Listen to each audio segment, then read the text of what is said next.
Baiklah, bayangkan ini. Kamu lagi asyik ngobrol dengan seseorang, teman baru, gebetan, rekan kerja, dan semuanya terasa luar biasa. Tapi kemudian, mereka melakukan sesuatu yang begitu mencurigakan sampai kamu merasa seperti sedang membintangi reality show berjudul Red Flags dan Penyesalan. Pernah ngalamin? Sama. Hari ini kita akan membahas cara mengenali karakter seseorang yang sebenarnya karena, percaya atau tidak, tindakan ini berbicara lebih keras daripada kata-kata. Kadang tindakan itu bukan hanya bicara, tapi teriak. Percayalah, daftar ini bakal bikin kamu mulai mempertanyakan semua orang, termasuk dirimu sendiri. Jadi, ayo kita bahas, dan bersiaplah. Perhatikan cara mereka memperlakukan pekerja layanan. Oke, aku bakal kasih kamu fakta mengejutkan. Cara seseorang memperlakukan pekerja layanan itu seperti kode rahasia buat memahami karakter mereka yang sebenarnya. Dan ya, aku tahu beberapa dari kalian mungkin berpikir, tapi gimana kalau mereka lagi mengalami hari yang buruk? Dengar, punya hari yang buruk bukan alasan buat memperlakukan orang lain seperti mereka nggak berharga. Justru, di saat-saat seperti itulah, karakter asli seseorang benar-benar kelihatan. Coba pikirkan ini. Pekerja layanan adalah orang-orang yang kerja keras, sering kali berurusan dengan manusia-manusia paling menyebalkan di dunia ini, dengan gaji minimum. Kalau mereka beruntung, mereka dapat tip. Mereka berdiri berjam-jam, menghadapi pelanggan yang nggak sabaran, hanya untuk bisa bayar sewa, atau menghidupi keluarganya. Lalu ada orang yang merasa berhak bertindak kayak raja di antrean warung makan, cuman gara-gara rotinya kurang garing? Nope, nggak di hadapanku. Aku pernah kerja di kedai kopi waktu kuliah. Salut buat semua pejuang barista di luar sana. Dan percaya deh, aku udah lihat segalanya. Suatu hari, ada seorang ibu-ibu masuk dan pesan kopi susu pakai susu almond, foam ekstra, plus sirup karamel di atasnya. Kedengarannya simpel kan? Tapi pas aku kasih, dia menatapku kayak aku baru aja bikin dosa besar. Aku bilang, foamnya tipis. Kamu tuh dengerin gak sih? Bu, itu kopi seharga 20.000, bukan karya seni di museum. Santai aja. Tapi tahu apa yang bikin aku kepikiran? Ini bukan soal foam. Ini soal dia pengen merasa lebih tinggi dari orang lain. Dan aku cuman kebetulan pakai celemek hari itu. Dan disinilah poin utamanya. Kalau seseorang tega memperlakukan orang asing dengan buruk hanya karena mereka bisa, apa yang bikin kamu yakin mereka nggak bakal ngelakuin hal yang sama ke kamu? Saat mereka udah bosan sama kamu, saat pesona awal udah pudar, mereka akan melakukan hal yang sama. Percayalah. Sekarang, biar aku balik ke sisi lain. Aku pernah punya pelanggan datang saat musim liburan. Kedainya kacau. Antrian panjang, orang-orang mulai tidak sabar. Aku jelas terlihat stres. Tapi, pelanggan ini tersenyum dan bilang, "Santai aja, kamu udah kerja keras. Terima kasih ya." Aku hampir nangis. Bukan karena kata-katanya, tapi karena dia melihatku sebagai manusia. Dia nggak cuma melihatku sebagai mesin pembuat kopi. Itu yang namanya karakter. Karakter bukan tentang bersikap baik saat semuanya nyaman dan mudah. Karakter adalah bersikap baik bahkan saat tidak ada keuntungannya buatmu. Dan kalau seseorang nggak bisa menunjukkan kebaikan ke seseorang yang melayani mereka nggak hanya menunjukkan siapa mereka sebenarnya. Mereka menunjukkan siapa yang mereka pikir mereka itu. Dan seringkali, ego mereka menulis cek yang karakter mereka nggak bisa uangkan. Jadi, lain kali kalau kamu sedang bareng seseorang, teman, pasangan, bahkan bosmu, perhatikan, apakah mereka menghargai pelayan, kurir, kasir? Apakah mereka mengatakan tolong dan terima kasih? Apakah mereka mengakui bahwa orang-orang ini ada? Atau mereka hanya menyuruh-nyuruh, seperti sedang memesan di drive-thru tak kasat mata? Karena ini faktanya, pesona bisa dipalsukan. Tata krama bisa dibuat-buat di depan orang yang ingin mereka kagumi. Tapi, cara mereka memperlakukan orang yang mereka anggap tidak penting, itulah diri mereka yang sebenarnya. Dan kalau diri mereka yang sebenarnya adalah seseorang yang suka membentak, menyuruh, dan meremehkan, kamu udah tahu jawabannya. Jangan repot-repot mencoba memperbaiki mereka. Kamu bukan terapis mereka. Kamu nggak di sini buat ngajarin mereka kesopanan dasar. Tinggalkan mereka. Oh, dan jangan lupa kasih tip buat pelayannya. Ya, mereka layak mendapatkannya. Karena mereka harus menghadapi orang seperti itu. Hari ini kita bukan cuma menyajikan kopi. Kita juga menyajikan keadilan. 1. Red flag pada satu waktu. Perhatikan cara mereka memperlakukan hewan. Sekarang kita bicara soal hewan karena cara seseorang memperlakukan hewan itu seperti melihat langsung ke dalam jiwa mereka. Dan aku tahu, ini bukan satu-satunya cara buat menilai karakter seseorang. Tapi jujur aja, kalau seseorang nggak bisa menunjukkan belas kasih ke makhluk yang hanya ingin makan, dipeluk, atau punya tempat tenang buat tidur, apa itu menunjukkan sesuatu yang baik? Spoiler alert. Tidak. Sekarang, aku tahu ini bakal kontroversial, tapi aku akan tetap mengatakannya. Kalau seseorang nggak suka hewan, atau lebih buruk lagi, sengaja menyakiti mereka, itu bukan sekadar preferensi. Itu red flag sebesar Pulau Jawa. Dengar, nggak semua orang ingin punya peliharaan. Itu wajar. Ada orang yang alergi, takut, atau sekadar nggak ingin repot. Itu bukan masalah. Tapi ada perbedaan besar antara tidak ingin punya hewan peliharaan dan menendang kucing tetangga hanya karena dia duduk di atas mobil mereka. Ya, aku pernah melihat hal itu terjadi.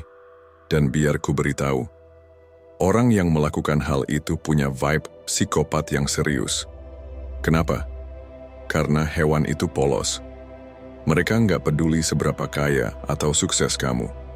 Mereka nggak peduli sama jabatan, saldo rekening, atau followersmu. Mereka hanya ingin bertahan hidup dan membentuk hubungan.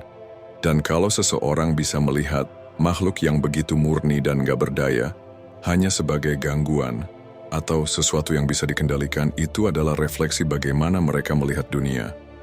Tidak ada empati, tidak ada pengertian, tidak ada kesabaran. Kamu pikir mereka bakal memperlakukanmu lebih baik? Spoiler alert. Tidak. Oke. Sekarang mari kita lihat contoh ekstrim. Serial killer.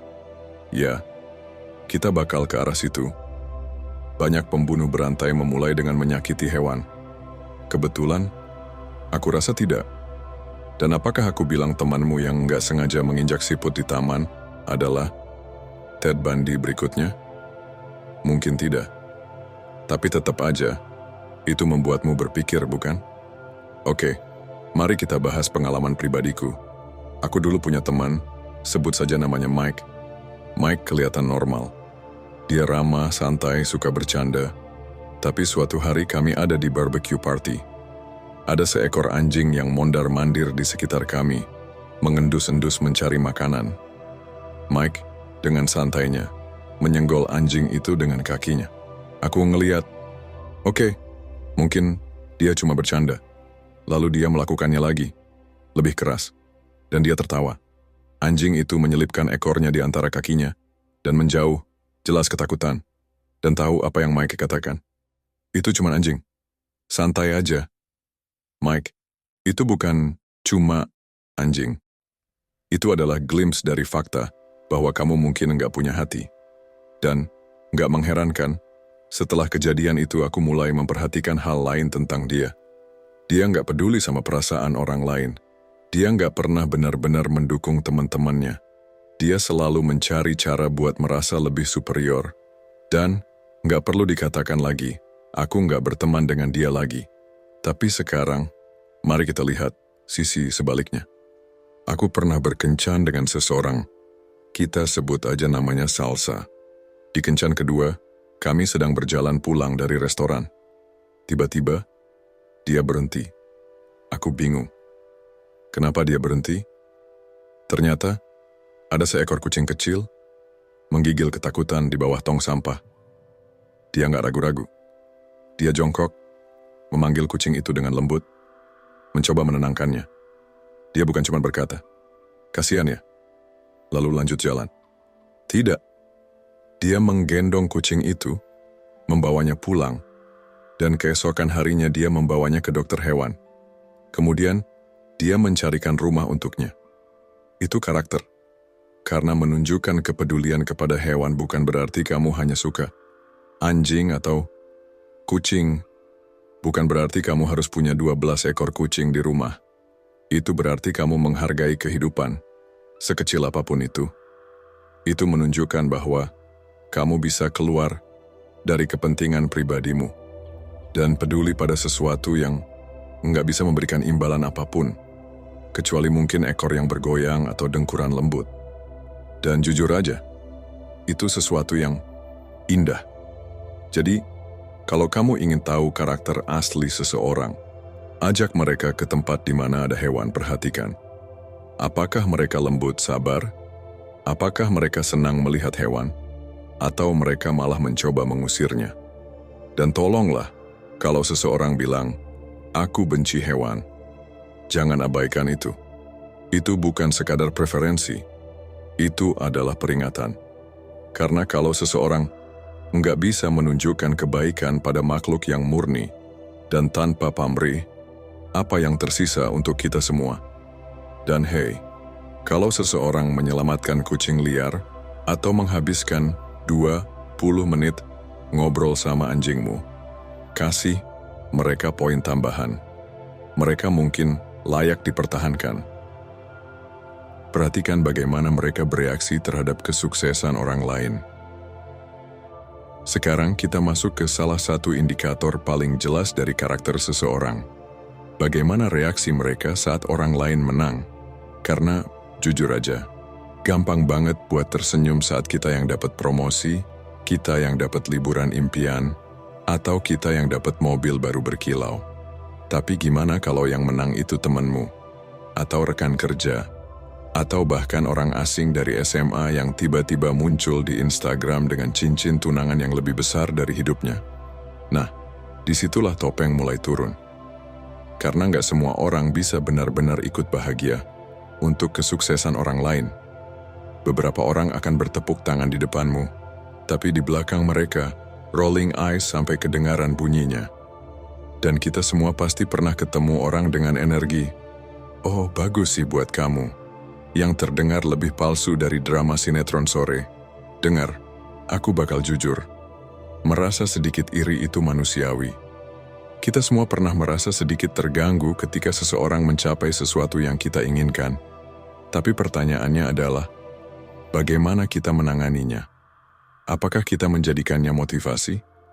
Atau kita biarkan itu berubah menjadi sindiran halus dan emoji side-eye di komentar mereka?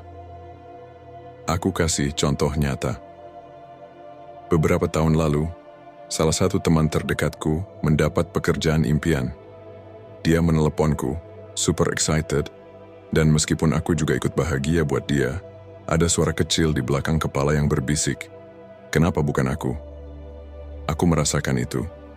Tapi alih-alih membiarkan rasa itu meracuni pikiranku, aku memilih untuk merayakannya bersamanya. Aku mengajaknya makan malam, menceritakan betapa bangganya aku, dan benar-benar mendukungnya. Karena aku sadar, kesuksesannya bukan berarti kegagalanku. Kemenangan dia nggak mengambil apapun dari aku. Tapi sayangnya, nggak semua orang bisa berpikir seperti itu. Aku juga pernah mengalami sebaliknya. Suatu hari, aku mendapatkan promosi di tempat kerja. Aku super excited dan memberitahu salah satu rekan kerja yang aku anggap teman. Dan tahukah kamu apa reaksinya? "Wah, enak ya kalau punya koneksi." Koneksi? Serius? Aku kerja 12 jam sehari, sementara dia sibuk scrolling TikTok di kantor, dan sekarang aku yang beruntung. Inilah poin utamanya.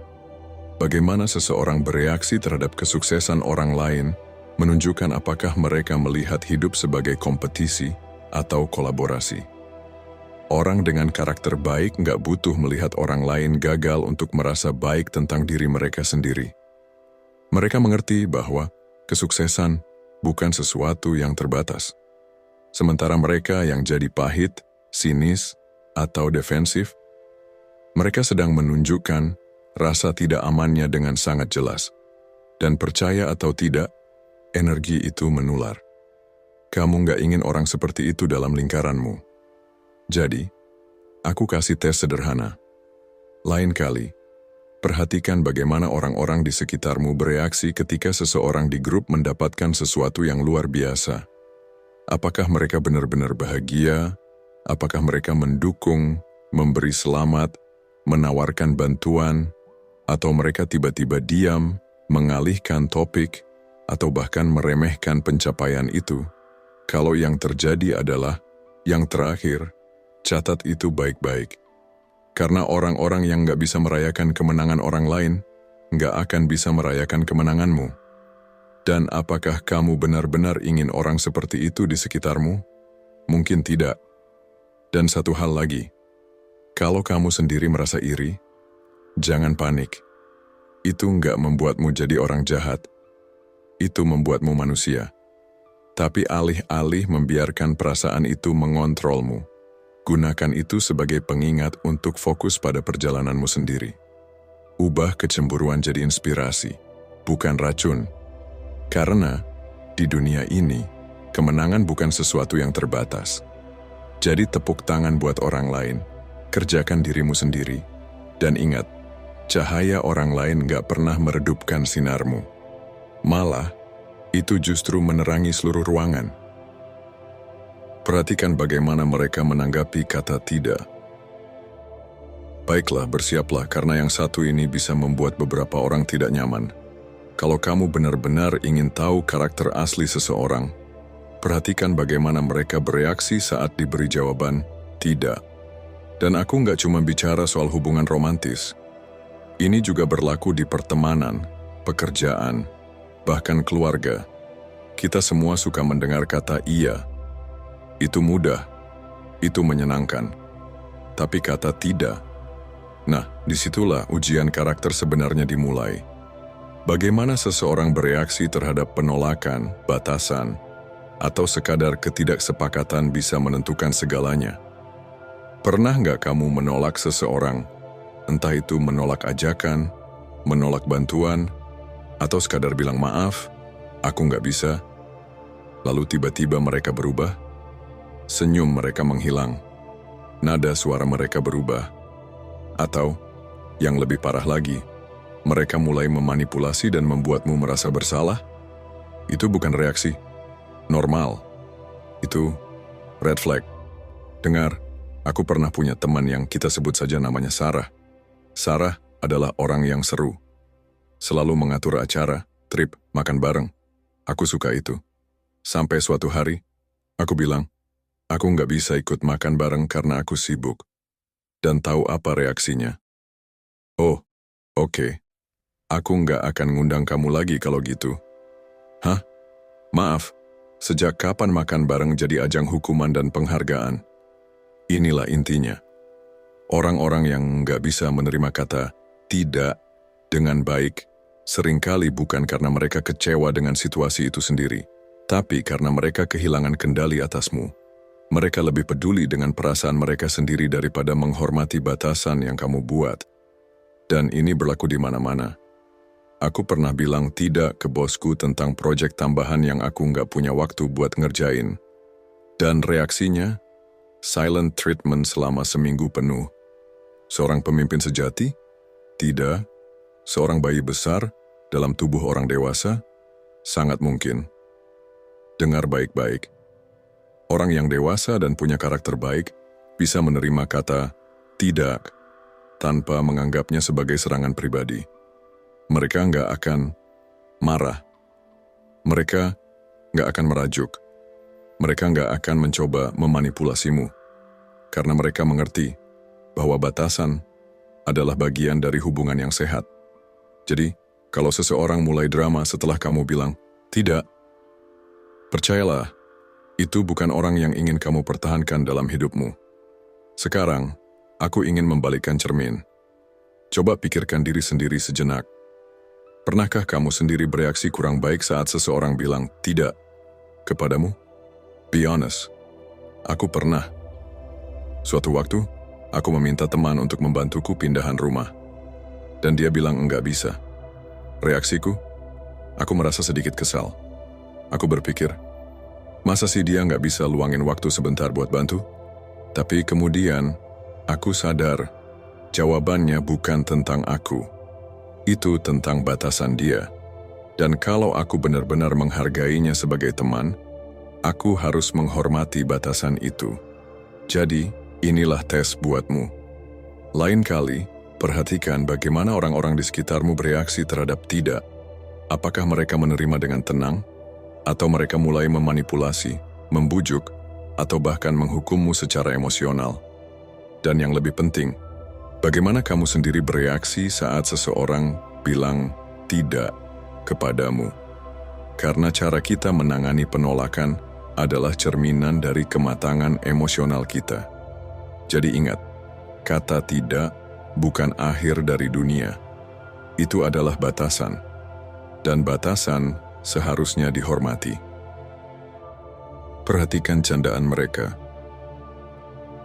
Oke, sekarang mari kita bahas humor. Atau lebih tepatnya, humor yang nggak selalu sekadar humor. Karena kalau kamu benar-benar ingin tahu karakter asli seseorang, perhatikan lelucon mereka. Bukan cuma mendengarkan, tapi menganalisisnya. Seringkali orang menyembunyikan niat sebenarnya di balik lelucon. Itu cara yang aman untuk menyampaikan sesuatu yang mungkin terlalu kasar jika dikatakan langsung. Pernah dengar seseorang melontarkan candaan yang sebenarnya lebih mirip hinaan, lalu buru-buru menambahkan, "Halah, bercanda doang kok, jangan baper." Jadi kalau aku nggak tertawa, masalahnya ada di aku, bukan di candaanmu yang kasar. Tapi serius, humor bukan sekadar tentang membuat orang tertawa. Humor adalah cerminan kepribadian seseorang. Dengar baik-baik. Candaan seringkali adalah kendaraan tersembunyi bagi dari kejujuran. Dan kalau kamu memperhatikan dengan cukup baik, kamu bisa melihat isi hati seseorang dari cara mereka bercanda. Misalnya, apakah humor mereka lebih sering menjatuhkan orang lain? Apakah mereka suka merendahkan orang lain demi kelucuan mereka sendiri? Apakah mereka tertawa bersama orang lain atau malah mentertawakan mereka? Karena ada perbedaan besar antara mengolok-olok dengan niat bercanda dan menggunakan humor sebagai alat untuk merendahkan. Aku punya cerita. Dulu aku bekerja dengan seseorang. Kita sebut saja namanya Tony. Tony adalah si tukang bikin suasana hidup. Selalu punya candaan di setiap situasi. Orang-orang tertawa saat dia bicara. Tapi ada satu pola yang aku perhatikan. Candaan Tony selalu punya target. Dan targetnya bukan orang yang punya kuasa, bukan atasan, bukan bos. Selalu yang di bawah. Intern baru, karyawan magang, orang yang pendiam. Suatu hari, dia meledek seorang karyawan soal aksennya. Ruangan langsung hening. Orang-orang melihat ke bawah tidak nyaman. Dan tahu apa yang Tony katakan? "Oh, ayolah, itu cuma bercanda." Tapi tidak ada yang tertawa, karena itu bukan lelucon. Itu hanya penghinaan yang dikemas dalam tawa. Dan begini, orang seperti Tony tidak menggunakan humor untuk membangun. Mereka menggunakannya untuk menjatuhkan. Mereka menggunakan humor sebagai senjata. Dan ketika seseorang memanggil mereka keluar, mereka bersembunyi di balik santai aja, itu cuma bercanda. Kalau candaanmu hanya lucu saat menyakiti orang lain, kamu bukan komedian. Kamu hanya seorang pembuli dengan punchline. Sekarang, mari kita lihat sisi sebaliknya. Orang yang benar-benar lucu nggak perlu menjatuhkan orang lain untuk membuat orang tertawa. Mereka bisa menggunakan humor untuk menyatukan, bukan memecah belah. Mereka bisa mengolok-olok diri sendiri, tanpa membuat orang lain merasa tidak nyaman. Mereka bisa membuat ruangan terasa lebih ringan, lebih hangat, dan itu yang membedakan mereka. Sekarang coba perhatikan di sekitarmu. Apakah seseorang menggunakan humor sebagai jembatan atau sebagai pisau? Dan yang lebih penting, bagaimana denganmu? Apakah lelucon yang kamu buat membangun atau malah menyakiti? Karena pada akhirnya, humor bukan sekadar tentang tawa. Itu adalah refleksi dari siapa kita sebenarnya. Dan dengerin ini baik-baik. Kalau seseorang berkata, itu cuma bercanda, dan instingmu berkata sebaliknya, percayalah, kamu nggak terlalu sensitif. Kamu hanya sedang memperhatikan, dan itu bukan hal yang buruk. Kita baru saja membahas 5 cara untuk melihat karakter seseorang yang sebenarnya. Dan jujur saja, beberapa hal di sini mungkin terasa terlalu dekat dengan kenyataan. Bagaimana seseorang memperlakukan pekerja layanan, bagaimana mereka memperlakukan hewan, bagaimana mereka bereaksi terhadap kesuksesan orang lain, bagaimana mereka menangani penolakan, dan humor yang mereka gunakan. Semua hal kecil ini adalah jendela ke dalam jiwa seseorang. Dan setelah kamu tahu apa yang harus diperhatikan, kamu gak akan pernah melihat orang dengan cara yang sama lagi. Percayalah, dan mari kita jujur di sini. Tidak ada yang mendapatkan skor 10/10 dalam daftar ini. Bukan aku, bukan kamu. Bahkan bukan temanmu yang kelihatannya sempurna. Kita semua punya momen di mana ego kita, emosi kita, atau hari buruk kita mengambil alih. Dan itu normal. Tujuannya bukan untuk menghakimi semua orang sampai ke tingkat atom, tapi untuk memahami mereka lebih baik. Dan mungkin, hanya mungkin, untuk memahami diri kita sendiri lebih dalam juga. Karena karakter bukan tentang menjadi sempurna. Karakter adalah tentang berusaha menjadi lebih baik setiap hari. Kalau kamu menyadari kamu pernah kasar ke barista, jangan merasa bersalah berlebihan, ucapkan maaf. Dan lain kali, perlakukan mereka dengan lebih baik. Kalau seseorang di sekitarmu gagal dalam tes karakter ini secara konsisten, itu bukan tugasmu untuk mengubah mereka. Itu adalah tugasmu untuk memutuskan apakah mereka pantas ada di dalam lingkaranmu atau tidak. Dan dengarkan ini baik-baik. Jangan hanya gunakan tanda-tanda ini untuk menilai orang lain. Gunakan ini sebagai cermin juga. Tanyakan pada diri sendiri, bagaimana aku memperlakukan orang lain saat tidak ada yang melihat? Bagaimana aku bereaksi saat seseorang berkata, tidak, kepadaku? Energi seperti apa yang aku bawa ke dunia ini?